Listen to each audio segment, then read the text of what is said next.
Hey audio lover, Graham here from the recordingrevolution.com, and today I'm going to share with you how to turn your bedroom or basement into an ideal recording space. But first, a little story. I've had a lot of home studios over the years, and the first one where I started to actually do paid freelance recording and mixing work was probably the worst recording space in the history of the universe. I was recording in an old 1950s style house with very thin walls, hardwood floors, old thin windows, sitting right on a US highway with trucks that would go by, and it had a hill, so they're either coming up the hill and struggling to get up the hill or going down the hill and air braking, and all of that happening right outside my house. I didn't have a treated space. I didn't have anything but my gear and my house. And yet I made records for lots of bands, and I made records for a cappella groups. A cappella groups, meaning vocal only, meaning all we have is quiet vocals, no loud drums to kind of cover up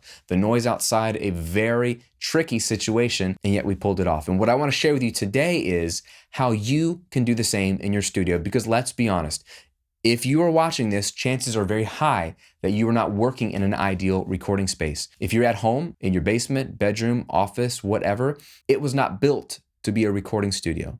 Its walls and floors and design were not put in place with minimizing sound from the outside and reducing sound on the inside in mind. That was not the goal. The goal was just to be a house. Your house was supposed to be a house, not a studio.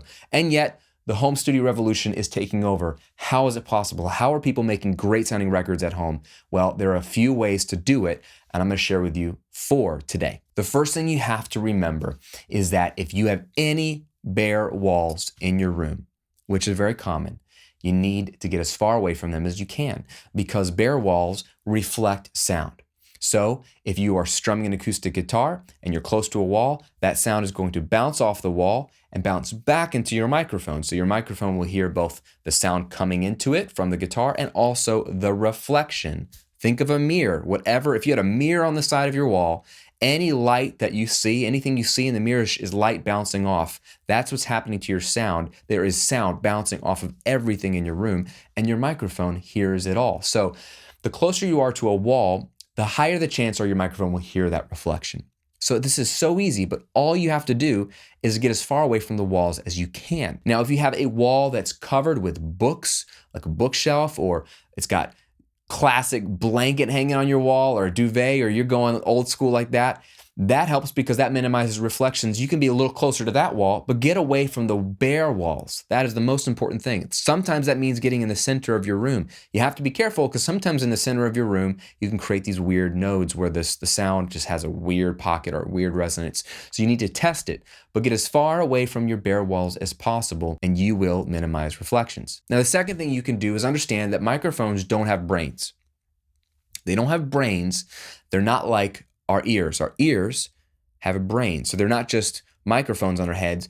They absorb sound, but then we have a brain that can help us process that sound. So we can focus on certain things. There could be multiple people talking in a room, and you could, because of your brain, even though you're hearing all the sound, because your ears, your brain can say, I want to focus on that person's conversation. And then you pay attention to that. Microphones can't do that. They are dumb. They don't have brains. So you kind of control what they hear.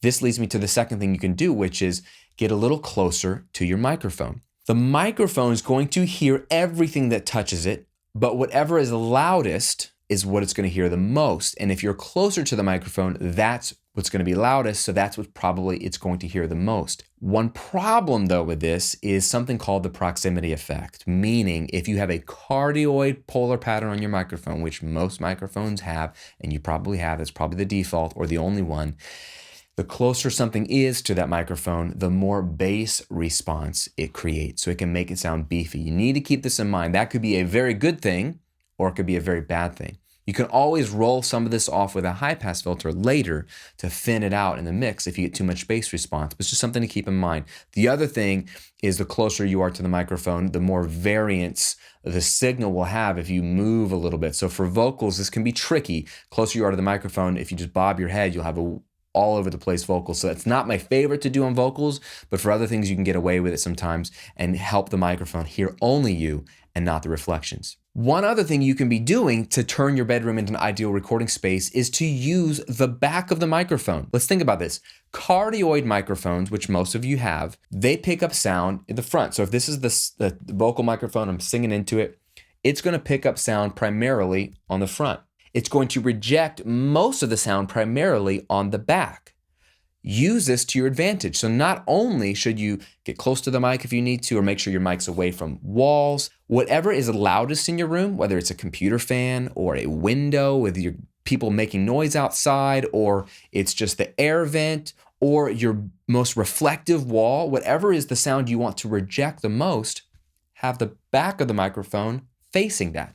Point the back of the microphone against the loudest thing. This sounds very simple, but that is the easiest way to reject that sound the most in the microphone. You'll still hear it the same in the room, but the microphone will hear it the least. Whatever is primarily at the back of it is what it will reject the most. So it's very helpful if you have a loud fan, something like that. Obviously you want to be away from it, but then point the back of the microphone to that computer fan. It'll reject it as best as it possibly can. Now, one other simple thing you can do if you have the space is take back your closet.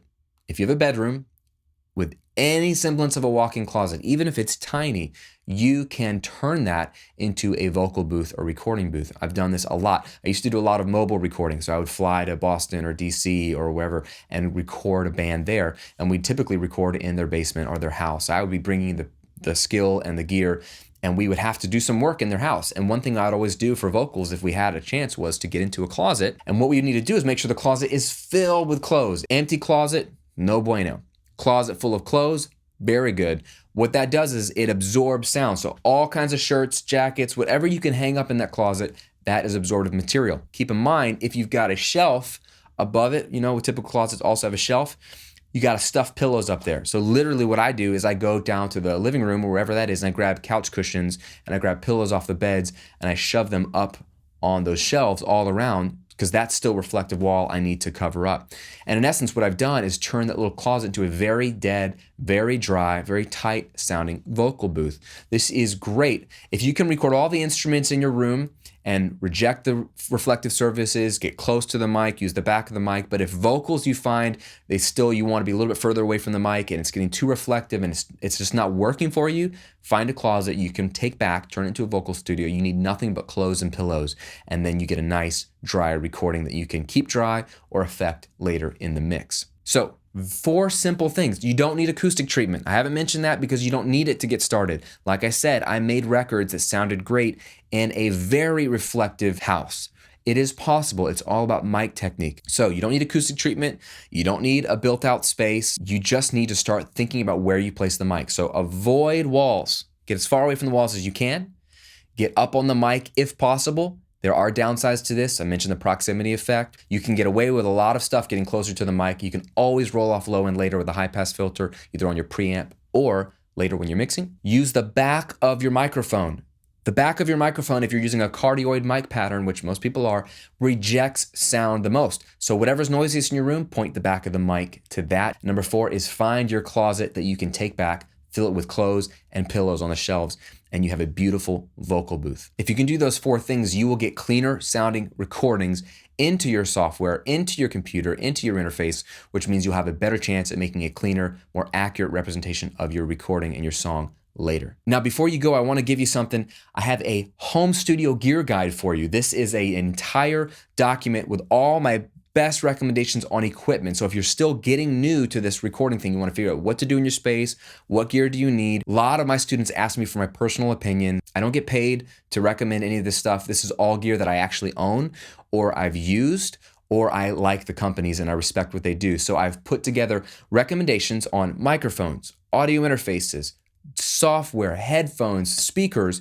all at different price points. So if you can spend $100 on a microphone, here are the ones I recommend. If you can spend $300 on a microphone, here are the ones I recommend, et cetera, et cetera. So all the price points at every budget for every piece of gear you need, including complete setups of if you just are starting from scratch and you have this amount to spend, here's what I would buy for everything. It's all inside my home studio gear guide, and you can get to it by going to studiogearguide.com. recordingrevolution.com. It's a free download. My gift to you to try to help you out some more. Thanks for watching the video. I hope this is helpful to you. Subscribe to these videos. Give me a thumbs up if you like them, if they're helpful. Go make some great music. Have fun. Don't let anybody tell you you cannot do this in a home studio. You absolutely can. I'll see you on another video soon.